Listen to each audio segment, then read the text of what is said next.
Kolay gelsin. Şunlar fırsatçılığı kullanıyorlar. 4 milyarlık dükkanı 9 milyara çıkar. Bu kiracılar mesela yukarıda 300 lira 400 lira kira veriyorlar. Mesela bu diğerlerde de bir fırsat var. 400 liralık dükkanı adam 3 milyar 4 milyar kira istiyorlar. Bunları gördük. Bunlara göre gerçekten tavsiye edildi. Şimdi biz merkezden mahalleye taşımak istiyoruz. Biz bir mahalleye taşıyoruz. Merkez kaç yüz bir dükkanı merkez var orada. Kaç merkez var? Ben şu anda babadan şuştan beri 70'ten beri kazan dükkanı var. şu an biz burada 16 yıl ben burada kiracıyım. Rahmetli babamdan dolayı da bu işi yapıyoruz. Tamam. Yani 16 yıl ben burada kiracıyım. 16 yıl sonra tabii ben kaç sahibim satmış bu dükkanı. Vermiş şeyciye. Bizim haberimiz yok tabii. Bu daha büyük bir problem. Ne oluyor şimdi? Sormak için memlekette baş parçaya verilmiş. Ha şu an tıraşlar normalde ne iş yapıyorsun? Bastık bir sene. Aa ne? Genceciksin.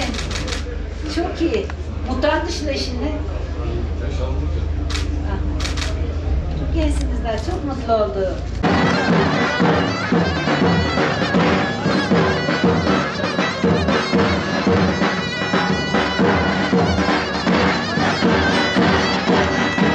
Başladığım günden itibaren esnaf bu ülkenin bel kemiğidir. Esnaf olmadığı takdirde, yok bunu boyguculuk için söylemiyorum, içtenlikle söylüyorum. Her bir esnaf dükkanından eşleriyle, çocuklarıyla beraber bir manav arkadaşımızın söylediği gibi 20 kişi o dükkandan geçinir. Her dükkanda 1, 2, 3 insan çalışır.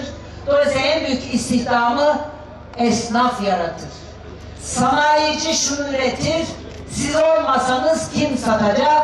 İşçi üretemez, sanayici üretemez.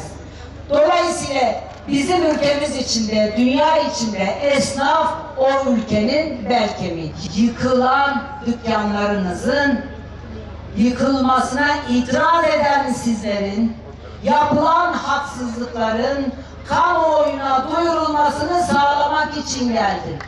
Bitlis'te şoka girmiş durumdayım ki ben Bitlis'e çok fazla gelip giden bir politikacıyım. İlk defa bugün duydum. İnşaatlar yapılıyor. Belediye çürük raporu veriyor. İnsanlar içeri girmeden inşaatlar yıkılıyor. Hani 3 harfliler diyorlar ya, 3 harfler devreye giriyor, birileri cep dolduruyor. Böyle bir adilik olmaz.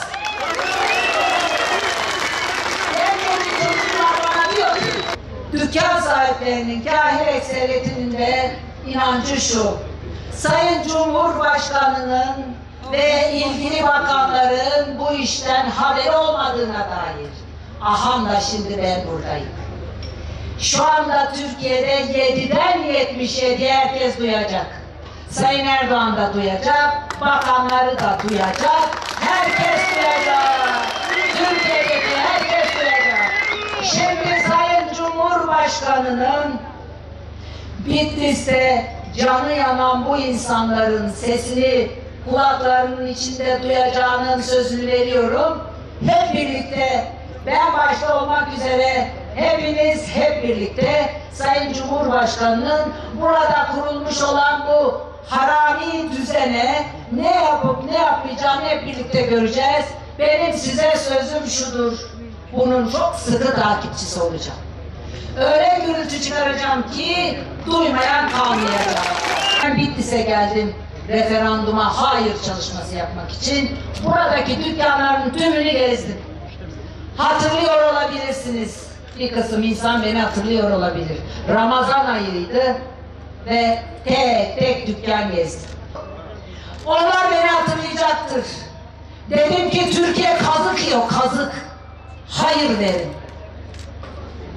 Şimdi dedi ki bir gazeteci arkadaş, bu Avusturya Başbakanı, densiz adam, demiş ki bütün şeyler, göçler, Afganlar Türkiye'de kalsın, ondan sonra biz de para verelim. Ben buradan huzurunuzda hem de Bitlislilerin huzurunda Avusturya Başbakanı olan arkadaşa diyorum ki biz size 3 milyar euro verelim arkadaş, sen bizdekilerin tamamını al. Tamam. Aile tutunlanmış. Biz buraya grup başkan vekilimiz, genel başkan yardımcılarımız, milletvekillerimiz bir arada geldik.